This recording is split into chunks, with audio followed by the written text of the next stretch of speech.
Hi, folks. Nick Tuckert here with the Historical Fencing Guild. Before we get our show started, actually, before I even get to getting the show started, I want to explain to everyone this broadcast so far has been, knock on wood, stable, but the storms are moving. The lead up storms are moving into my area pretty much as we speak. So please don't be alarmed if the program cuts off at any point. I'm not upset with anyone. It's a simple matter of the logistics and all. That being said, the Historical Fencing Guild. Before I can get into the show, I have to pay some bills, and we are brought to you by the love and support of our good friends over at the Independent Creator Directory. That's IndieCD.org, your one-stop shop for the best and the brightest authors, artists, creatives, musicians. Basically, if you are trying to make a project happen, these are the people you talk to when you're looking to hire somebody or you're looking for your next great literary obsession. Go to IndieCD.org. And if you are a small creator looking for a place where you won't be held accountable to the whims of a billionaire, consider using code PODCAST1 to get your one-time lifetime fee half off. The first 100 people, the numbers are going quickly, but I want to see you guys succeed. All righty. We are also made possible by... well, there's a copy. We'll use this copy. The Simple Sword, the Fighting Axe, and the Simple Spear, all part of my ongoing series of Western martial arts manuals designed to help you go from having never handled the sword to teaching the art to others. Now, I have every other books, fiction and stuff. Please go to my Amazon site. We are also made possible. We have 2 new Patreon members that have popped up, and I am so glad of your support. Their names will be scrolling at the bottom of the channel. I can't do it without my Patreon supporters. And as little as $1 a month gives me access to enough funds to keep doing what I do and try to order trainers, get gear that I usually end up giving to people who couldn't afford it otherwise. I'm not a charity. I'm just a nice guy. Now, today we're of course gonna hop into the comments, and I want to see who else here yet. We've got Thesis. Good morning. I took a nap, so I woke up, so my brain says it's morning again. Good evening, Thesis. We have Foxy. Hello, Foxy, and the lovely Sarah is joining us at a much more proper time for one of her more vampiric nature. And we've got greetings for each other. And Don Dulas. Hello, Don. All right. Well, while we're getting into that, today I'm going to be talking about armoring. Now, my original plan for today was to bring up the leather goods and show you how the tools work. However, due to the weather, my hands are not going to be functional for actual leather tool work today. I do apologize for that slight change. It's mostly due to the fact, like I said, with this weather, I can only do so much with my hands. So I'm not giving up on you guys, though. So what I'm going to do is I'm going to give you guys a rough sketch of the more common, harder to find bits of armor so that you can figure out how to do it yourself. And we can talk about making your own patterns, because the thing is, there is never going to be a universal piece of armor. There's nothing that's ever going to fit someone that fits everybody. There's always issues. And I'm glad to see you guys are chatting merrily.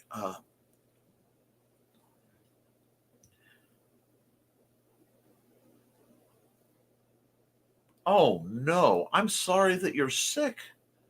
Sinobronchitis is nothing to mess with. You really got hammered by that bug, Sarah. I think you should be granted a sum of money so that you can avoid people. Yeah, and I will be silencing my phone because I don't need the alarms going off, and I'm going to try to baby the internet. Super hugs for Sarah. Sarah always deserves super hugs. Now, if that is interesting to you guys, I also am. Feel free to interrupt with questions, commentary.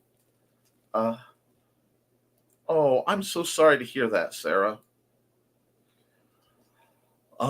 Anything you have that's on your mind about anything related to what we do. I haven't seen any particularly good sales in any of the shows that any of the sources stores that I frequent. And I really haven't seen a lot of good new resources, so I haven't had a lot to discuss in that category. Uh, it's just been one of those odd bits where the world seems a little quiet on that front. I will be checking again and seeing if I can find anything else admirable. But hi, Kitty. But what we'll do is I'm going to bring up my little sketchpad thing, and we're going to talk about some of the basic armoring that you can do fairly easily with what you have. And so let me get this set up. We're going to share screen, share window, and share that. And how am I going to be? Let's see. This one? Oh, that's. See, what's that do? Oh, that doesn't help. There's some explorations going on. I will do this. All right.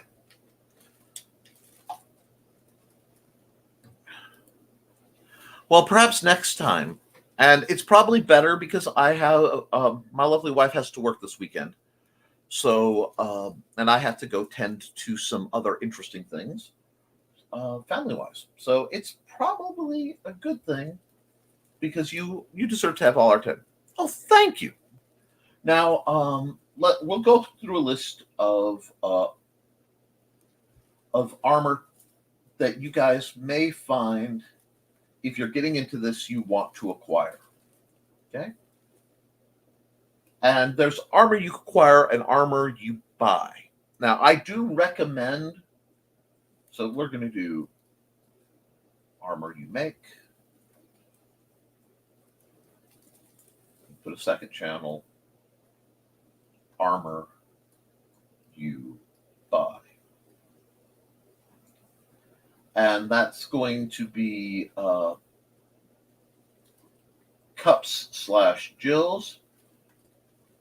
And a jill is a essentially female version of a cup that is splayed to put to cover and protect the ovaries from impact. But you may have to make one of those because they're actually quite hard to find. But don't try to make your own cup, guys. Just don't.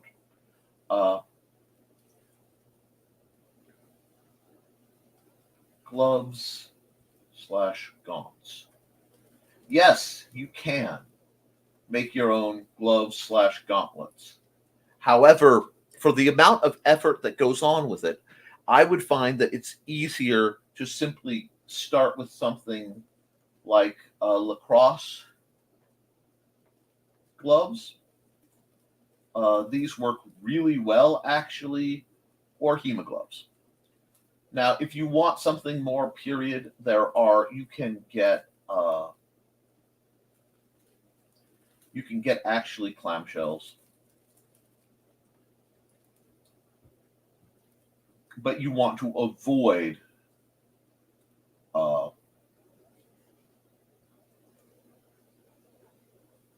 fingered gauntlets.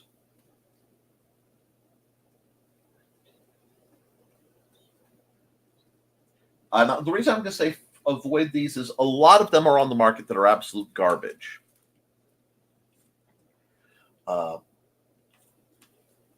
So you really want to avoid that.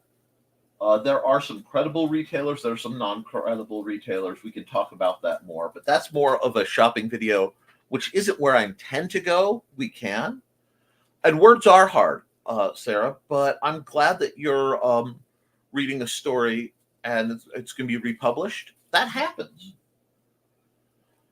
Reading in 1994, my brain tries to say was 6 years ago, which is not true in any way, shape, or form. I don't know why my brain does that, but okay.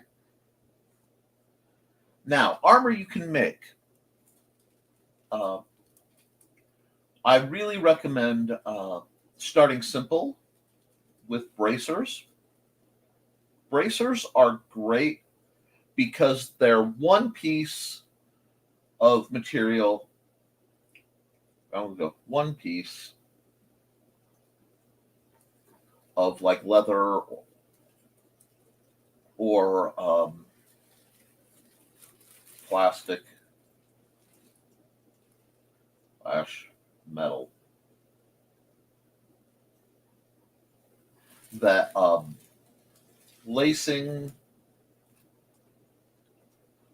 or buckles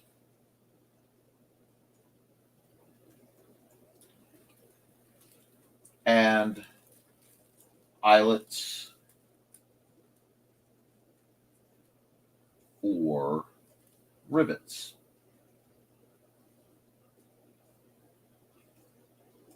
Now, the neat thing, pardon my handwriting, like I said, my hands are difficult. Kitty was 4 years old in 1994.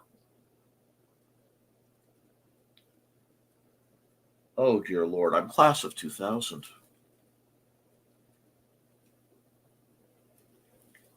Oh, gosh. Anyway, that hurts, but that's okay. We're moving on. So the nice thing about these are they're not terribly complex. They're a great first project. Something along there you can do is a plastron / chest plate, but that can also build up quite a bit.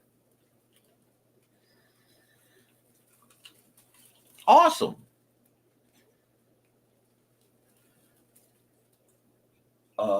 In that these can get more complicated. So what I'm going to say is we will focus, because there are layers and things that can go into this, into a gorget. And we will be talking a lot about gorgets because until very recently, they were one of the hardest pieces of armor that one could find. And they do a very important job. See, so yeah, you guys are among your peers. I know with a lot of the programs I host, because a lot of my audience are actually retired. I have some older and I have some younger. But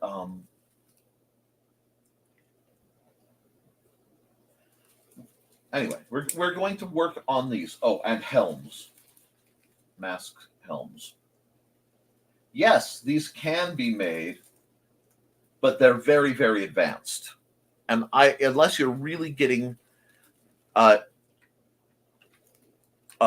I saw a comment, and I'm not bringing it up. Not that there's anything terribly wrong, but I know. Okay. Anyway, y'all are having fun at my expense. That's okay. I love you. I know that the people watching the chat are really going to enjoy this. And if you're watching, please turn on live chat, not top chat. You want to see everything these goofballs throw at me. Yes, I know, not the green room. But, so we understand this. We can talk about buying armor later. I need a big old honking eraser.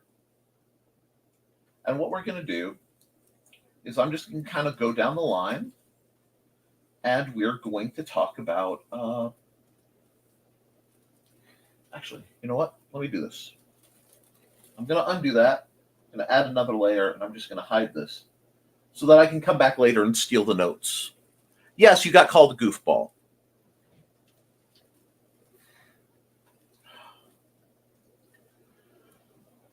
So, bracers. And I do talk about bracers in my book. We're going to start with a drawing of the hand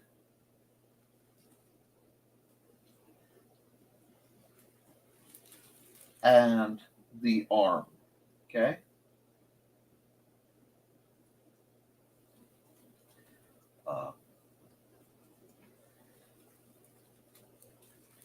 One, it is in 3D, a bracer is a forearm piece. that wraps around the arm. If this is the top of the hand, you want the smooth part there. On the bottom, so let me just see here. I know I can. Y'all are having fun, and that's okay. The bottom is where the lacing is. So what? Let me see. Can I do this?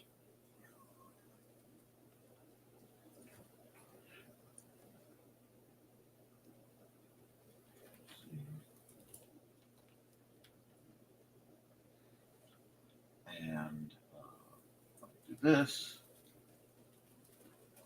Move it. Let me see if it will. I want to see if it will let me flip it. Yes, it will. Cool. So, do that. Okay. Deselect. Yeah, 90 tiny eraser again. Top, bottom. That just fits you guys' conversation. I know. Y'all are having fun. That's okay. It's a cold, stormy night. You guys should have fun.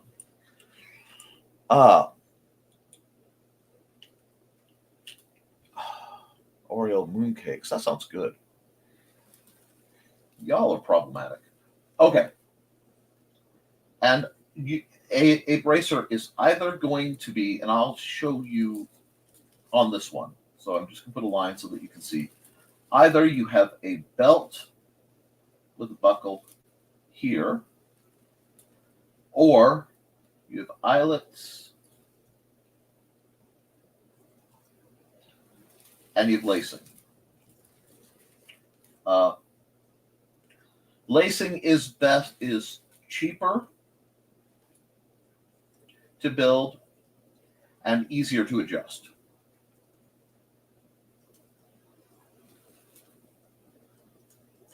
And yes, I'm just giving you guys the straight professorial Nick while you guys get silliness out of your system.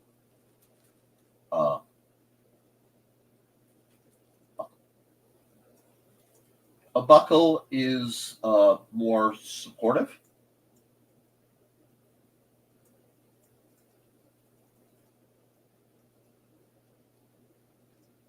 I'm going to put sturdier in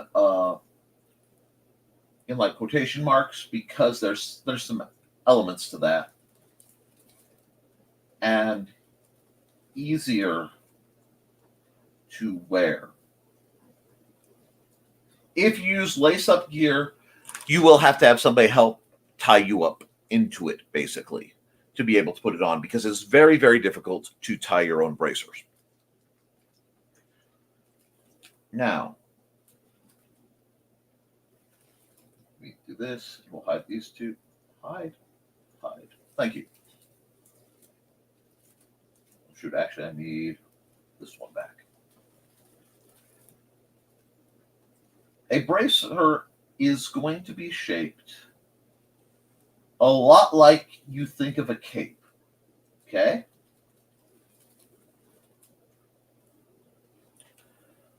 This is going to give you roughly the right shape. There'll be some tweaking, but remember, you're making essentially a cone out of a flat surface.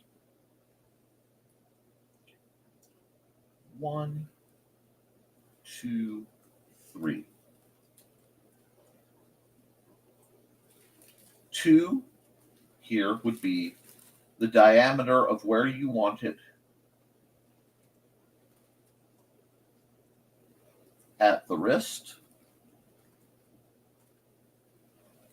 Guys, I'm sorry, my dyslexia is acting up really bad today, so the letters are moving around. Please bear with me. The third measurement is going to be the bulk of the forearm.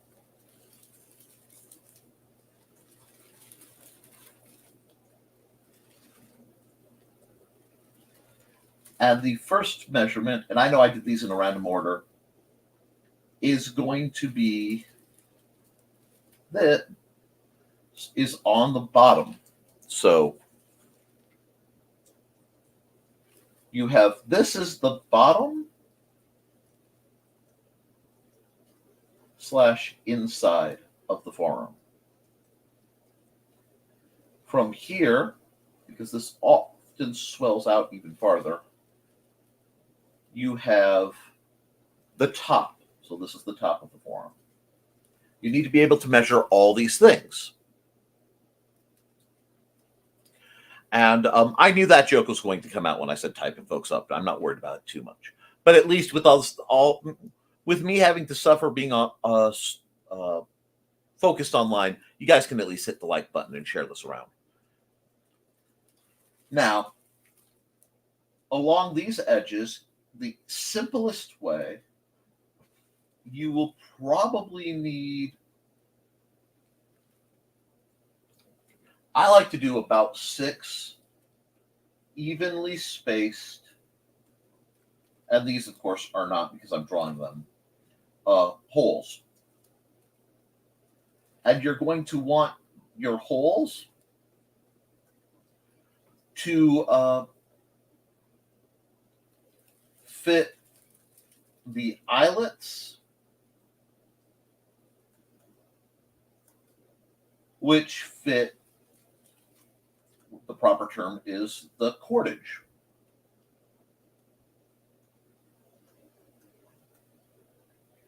Now,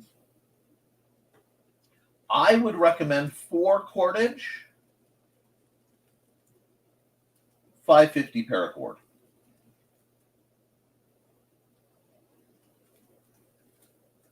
It's going to be nigh indestructible. It's going to work well. You also have to make a decision at this point if this is going to simply be a bracer that goes over everything or if it's going to be a padded bracer. If you want to pad it, so it's unfolded, and we're looking at it from the bottom, okay, you're going to want to be able to adhere closed cell foam like they use in camp pads or yoga mats, but you want the nice thickish stuff to the inside of it, obviously, and that's going to add about 1/2 inch to your overall diameter because it's going to be giving a 1/4 inch on either side. Oh, okay, this is a good question. I have a leather archery bracer. Could I put a glove over the top of that for added protection? Absolutely. Getting back to here, so let's say I'm using like leather fencing gloves, but I still like to have extra protection against slaps and, concussive hits.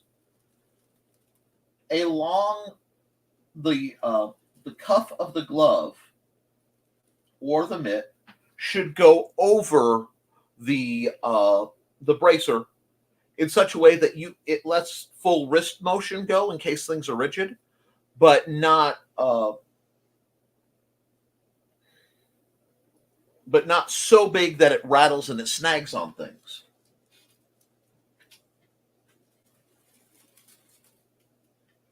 So what you end up doing and figuring out this curve here, I wish there was an easy way for me to tell you how to figure out this curve, but really it begins with cutting this shape out of a piece of paper. Take all your measurements. Take all measurements. Measure. Sorry, old reference to my geometry teacher in high school. Take all measurements. Make a pattern on paper, cardstock, etc. To get them big enough for some of my larger students, we've had to use things like unfolded cereal boxes.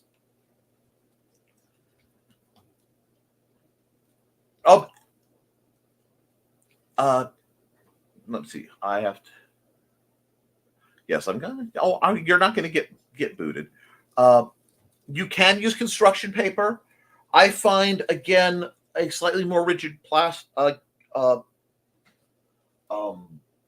material for your pattern lasts longer, and it gives you that resistance that you won't get in your material, either because you should be using this material should be hardened leather.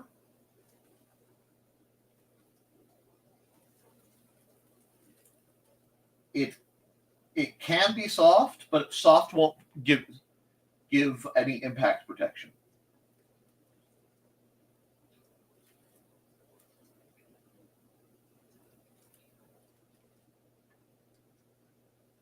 Or HDPE, which is high density polypropylene, which you can buy in sheets at like Menards, any hardware store, or out of barrel plastic is a popular way to do that.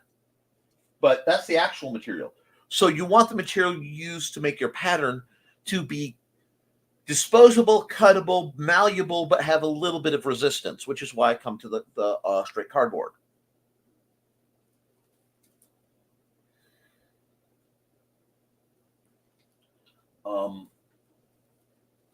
Okay. So we have that. So you're going to cut it, and especially if you're doing this, you simply take a hole punch and whatever yarn string, or you could actually use paracord, because you can unlace it and then relace it to go, uh-oh. Am I actually here? Okay, I don't see any issues saying I am frozen. Let me double check.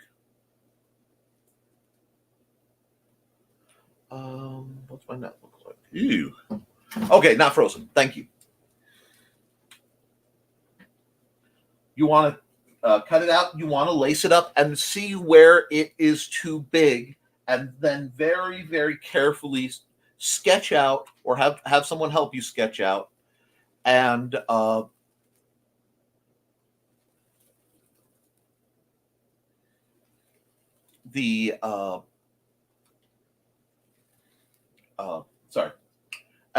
tailor the pattern's fit.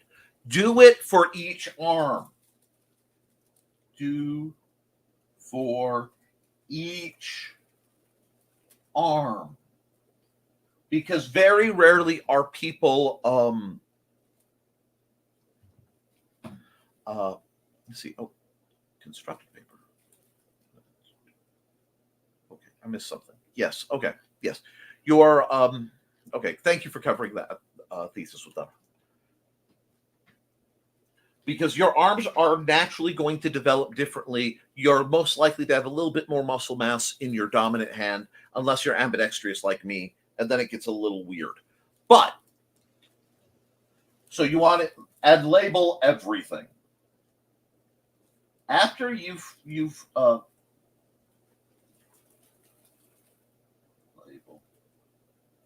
label everything.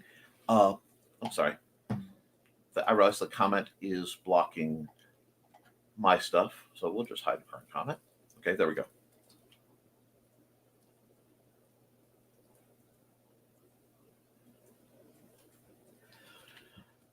Now, what you'll want to use for this all, and I think that I want to say it's 3/8 for the dimension for the paracord. You may go up to 1/4, but you don't want to go any bigger than that. You're going to use a tool, and we'll do this. We'll talk about that tool real quick. Yeah, I don't need that either. There are two kinds of hole punch you can find. So, hole punches for leather.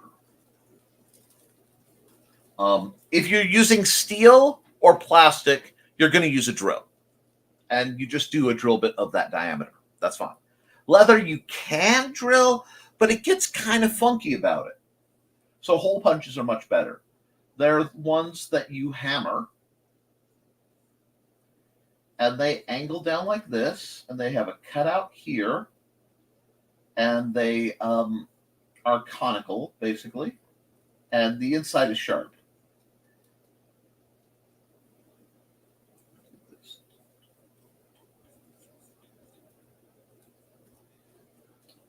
And you can get a bunch of these fairly cheap in many sizes for doing different projects. With one of these, you put something soft, safe, like a cutting board under your leather that won't take harm from being dinged on, and you just put it down. The other kind you're going to find, so punch and rotary punch. Now, I reckon for heavier leather things, you're going to need a punch, most likely, because most people don't have the hand strength for the light to medium leathers, for the rotary punch on anything heavier than light to medium. And a rotary punch looks like this. And one side has a wheel, and it has all these spiky bits that come off of it. And the other side, whoops, no, I want to keep the blue I was using, thank you. Or the purple, fine. This works too. Has a little flat piece that matches the end of the spike. So it goes down like that. Let me erase that because I know that looks a little sloppy. And you can get one of these for in the range of $20. And each one of these spikes is a different diameter. So you'll have like a quarter, 3/8,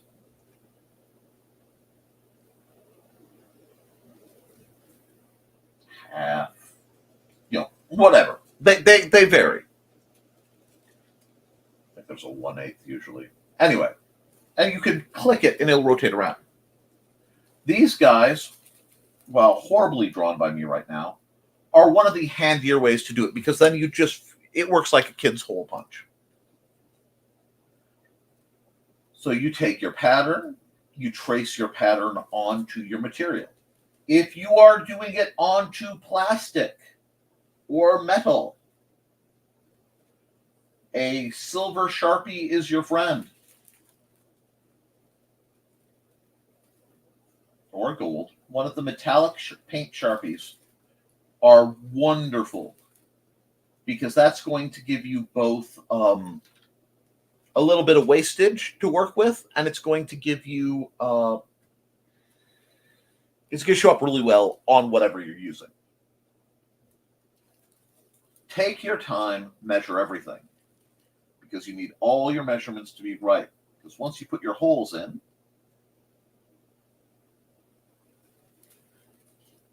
and as terrible as that is, these holes have to line up perfectly with these.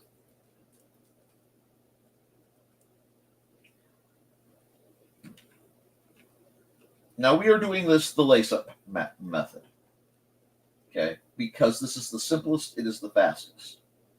And then you just lace it up like a shoe. Wrap it around, lace it up, easy peasy lemon squeezy.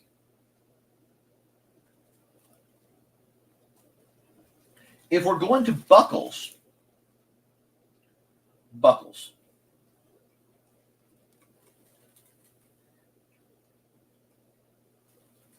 can be costly.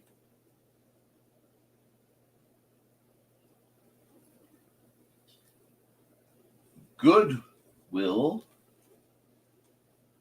/ thrift belts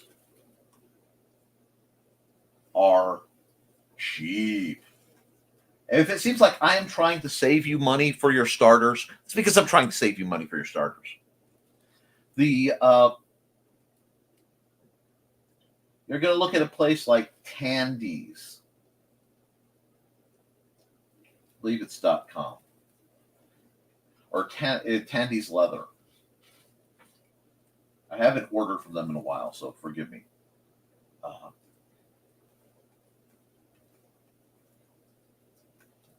think it's Tandy's Leather Supplies. We don't have a local one anymore, and I am greatly saddened by that. But Goodwill belts are cheap.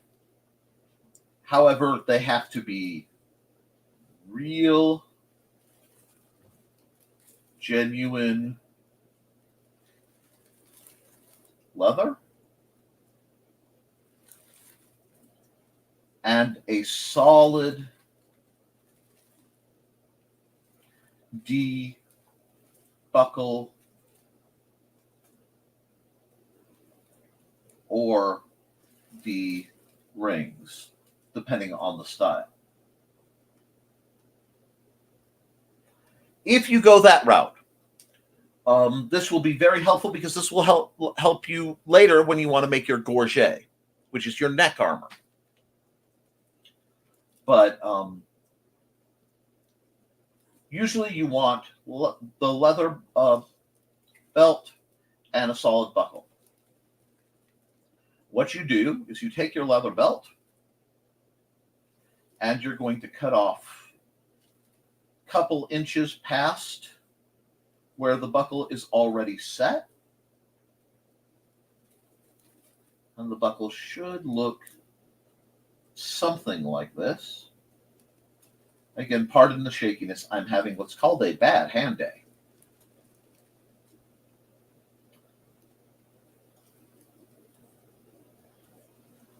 Okay.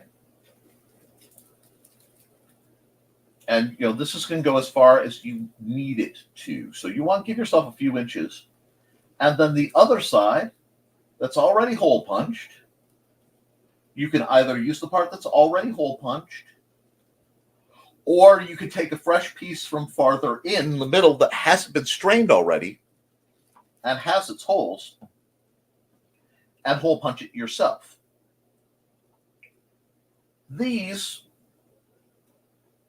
will be placed so, let me draw your bracer a little bit nicer than I had before.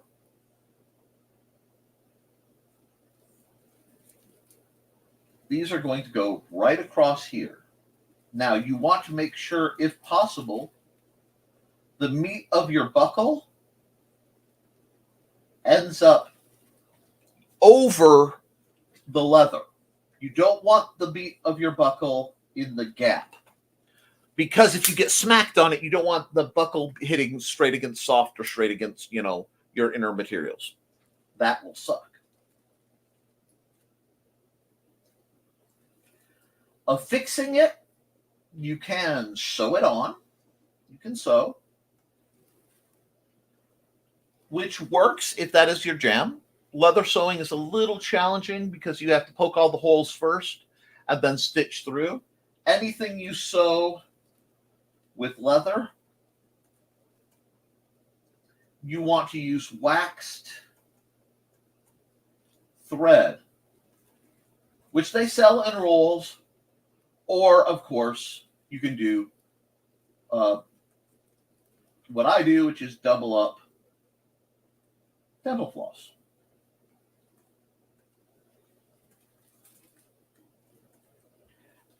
That will actually give you all the structure and the protection of the waxed thread at a lower cost, and it'll be minty fresh.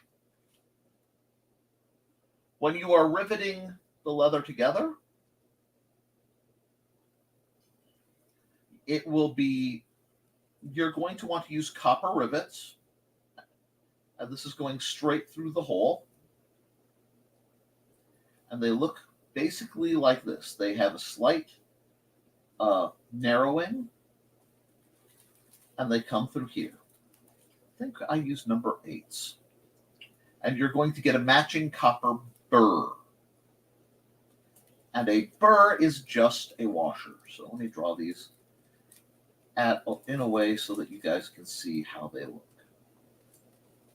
think of it kind of like a broken pencil, where it's flat on the end, and then a rivet, the burr will slide on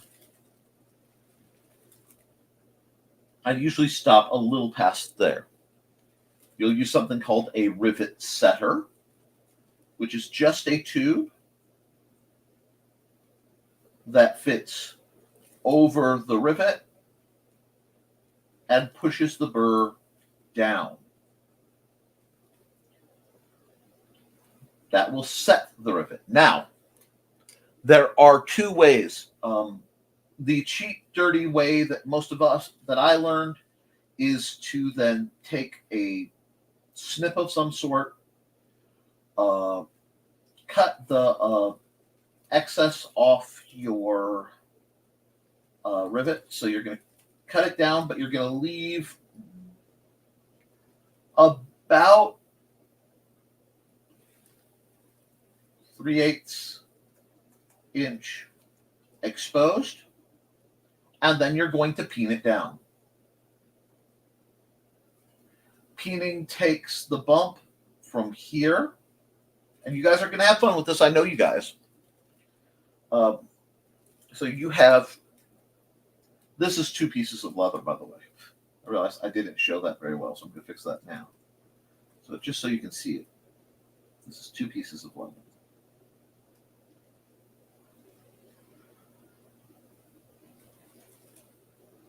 And by striking the edges of it with a rounded hammer, you will round off the edges and it will start to spread out. And you want a good peen. You want it should be round or octagonal looking. It should be even. You'll be able to tell roughly where the stud of the rivet still is. And yeah, if you do it that way, it will look something like this. And you won't see it as obvious here, but that's going to spread out and give you what you need. Oh, we've got some new comments. Sorry. Let's see. I'm so sorry. Fine. Because your arms don't match, people. Yes. I went to hand the server my card and slipped tonight, and my hand froze. She didn't know what to do. Yeah, bad hand night. I fully understand what that's like. No fun, Don. Holes. I'd probably try to laugh it off. Hey, Johnny. Hey, Johnny, it's good to hear from you. It's been a bit. Hello. This method gives you the strongest rivets. You'll see a lot of, if you look at your purses, a lot of your rivets are not like on leather goods that you buy, are hollow core rivets. So they work the same way. You don't snip it, you just smash it down. But they aren't nearly as sturdy because there's a void in there. Okay, my net is fluctuating. Okay, cool, we're back. Okay, so we kind of had to do a bit of a detour, so let's go back. Oops, I need that, I need this. And I know this is a lot of kind of dry material. I'm sorry about that, but this is important so I don't have to repeat it later. What do you mean it won't let me draw on this layer? Excuse me, baking powder? Oh, that's why. Okay. There we go. It won't let me draw on a layer that's not visible. That's fine. So, if you are doing eyelets, you use an eyelet setter, which looks a lot like a rivet setter. It's got a little dish, and half of the eyelet is this kind of hat-shaped thing with no top. The other half is a usually slightly domed washer that goes down over it. And the setter, you strike from above. All of this on a stout, safe surface, and it mushrooms out, and it makes an eyelet into something that looks like this. A little donut, but it is your fabric or whatever is sandwiched in between. Okay? There, with the small eyelets we use, there's an eyelet setter. And it looks remarkably like a hole punch. You put both pieces on, you give it a little squeeze.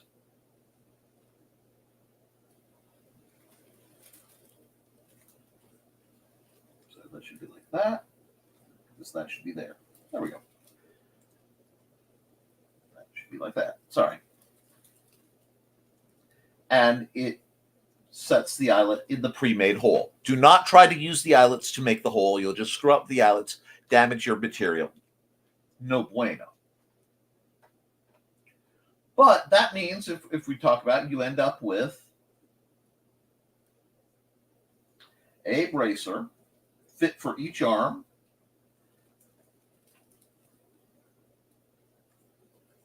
You want to label, pro tip is to label the inside, because you think you'll be able to tell left from right. You will not. When you're excited to fight, you will not be able to tell left from right.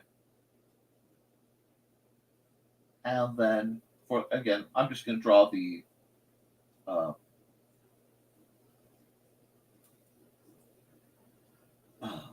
laced version.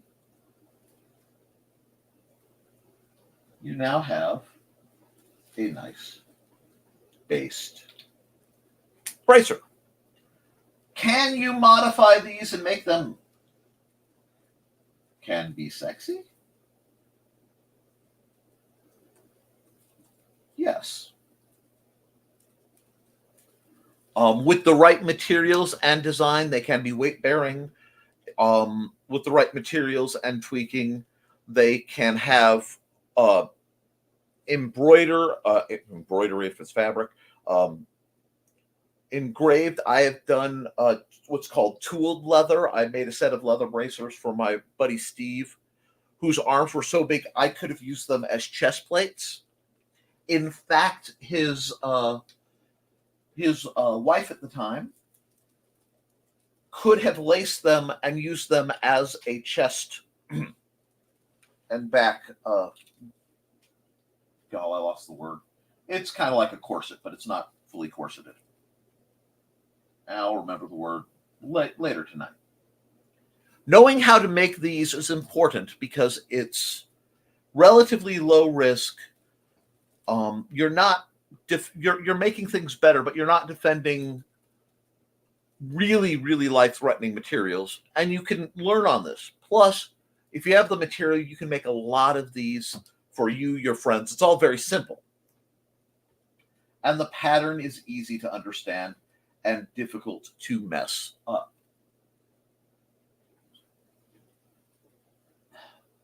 The next one is not so easy to understand and is difficult to mess up. So we have to start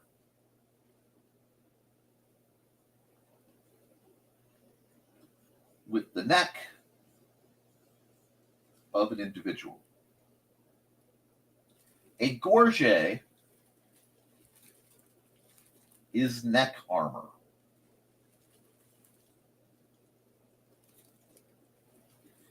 And yes, some of you will be inclined to think of it as a really cute collar. The easiest method I know of to use is one that looks, actually, I'm going to switch to a different color. Give me a second so that's more obvious.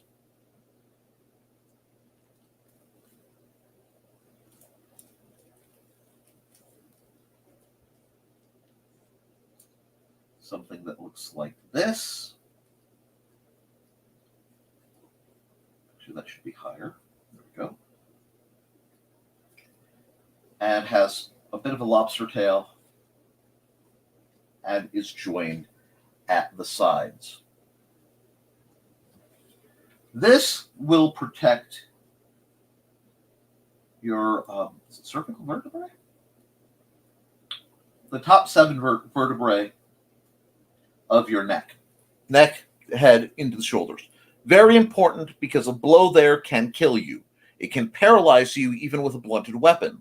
So we need to protect that. This part keeps your throat from being caved in. I actually have vocal damage due to someone gacking me in a practice to my undefended throat. But that is a complex three-dimensional shape. So from the front, let me do this. And I apologize for my, anatomy gaps. It's going to look like this, roughly.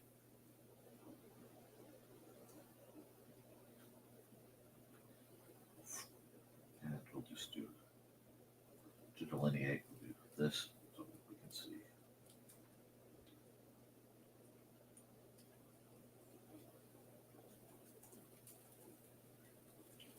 From the back, it's a little more complex. It's going to look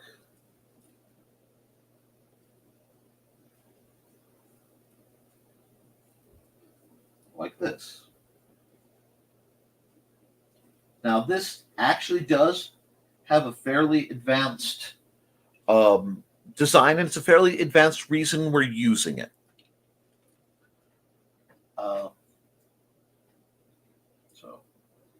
Wow, I'm doing the gorget design from memory. Okay, cool. So,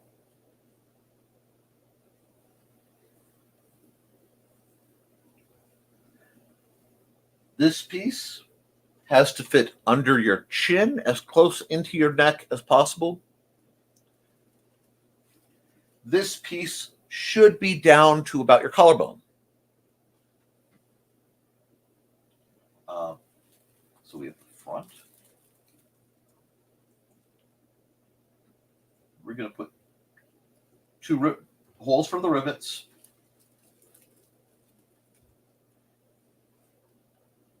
The back looks similar, but the first piece actually does not go down as far.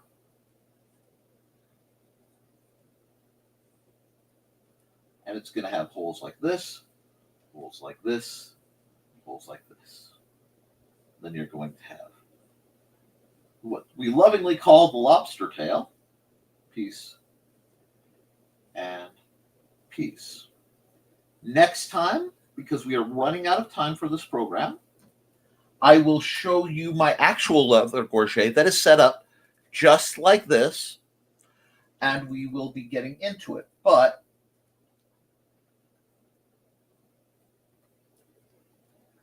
you will have two buckles.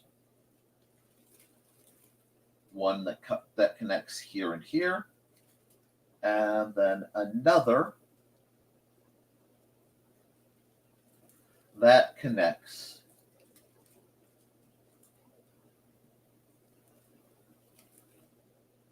here. Let me do it like this so that you can see there and there. So that's going to connect all the way there, because we are taking, again, a complex rounded shape and breaking it up, exploding it into a flat shape that can be rounded. This is another one where you very much want to take your measurements and then you want to make a mock-up, again, out of a single layer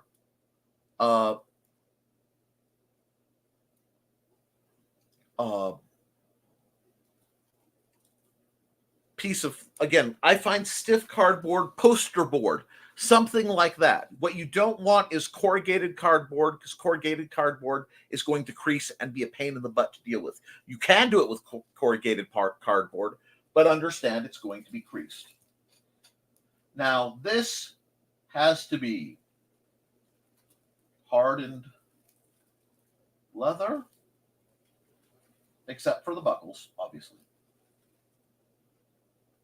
or plastic/metal.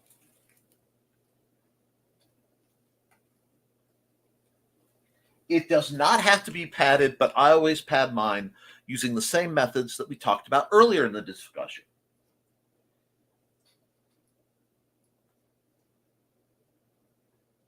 But it does need to be fitted. So you're going to have to measure, shockingly, this point should be the space from where your chin area meets your neck and just at about the point of where your collarbones come together. You want to make sure it's at least that long. There are other designs. There are broader piece designs that do different things. This is just the design I learned because, amongst other things, smaller pieces of leather or material are always cheaper to acquire. And if you start doing this sort of thing, you will be buying your rivets in bulk.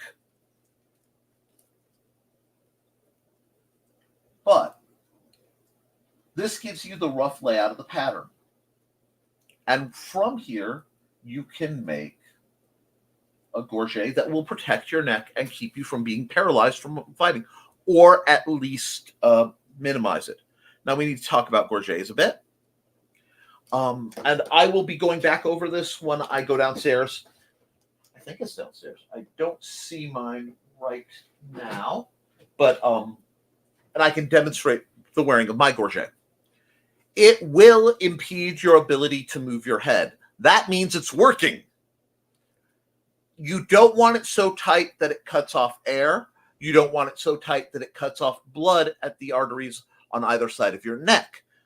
Too tight on either of those can cause you to pass out. That's why you'll notice the design leaves a little space. Oh yes, leather and rivets, and you can take any of this and tweak it for fashion. I have some bracer designs, for example, that I want to do for like steampunk LARP that have pockets on them and other devices.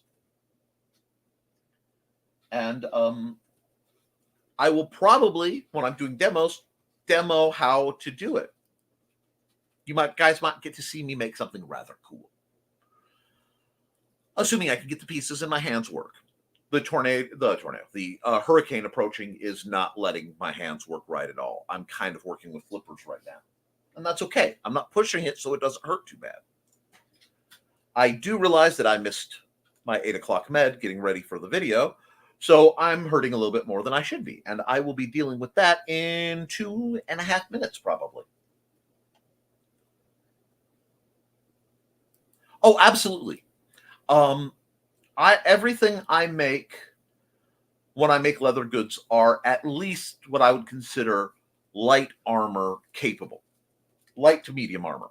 I mean, you should be able to shrug off some blows with these. And exactly. This is why we're using real leather. I'll talk about the ounces of leather when I break into that. I just need to do a refresher course for myself to make sure I'm presenting the proper material. It's been a while. And ounces are how they measure thickness in leather. But I find leather work to be very rewarding. On some of mine, on my personal gorget that you've actually seen me wear in practices and at the demos, I have galvanized steel plates. There, and there, as well as a galvanized steel plate added on. So it's nearly brigadine. Whether it's period or not, I'm not quite sure, but it does work a lot. That was a noise I haven't heard before. Oh, well, I'll be checking that out in a minute, too. Okay. But, yeah, especially, and if you're going to goth wear armor, don't wear cruddy armor. Wear armor that will actually protect you in a given situation. Because if you're going to go through the effort of making a leather gall, what is the stupid term for that? Not midriff. I mean, that's the region. Gall. Anyway, Victorian to modern steampunk. And yes, my gorget actually looks very steampunk. But it's not in here. Oh, I know what that noise is. The wind's blowing so hard, it's squeaking through the door frame. which means I'm impressed my broadcast is still going. But the or maybe it's by the ACs. You know how to do buckles because we talked about that. Can you lace these together? Yes, you can use a lacing method, especially with plastic ones. But it's not something I would really recommend. Can you use web belting? Yes, you can, but it won't look as so good. But the function, the design is going to be the same as this. So a pattern like this, and I talk about it in my book, will help you. We didn't really get into breastplates yet. We didn't get into chest protection. We might get into that next week. I've already gone past my hour, and I think we are actually covering the material pretty well. That being said, guys, if you have any questions between now, and that's just classic. I am following your conversation. I'm just sticking to the lecture a little bit. Between now and next week, please reach out to me in the comments here or at either of my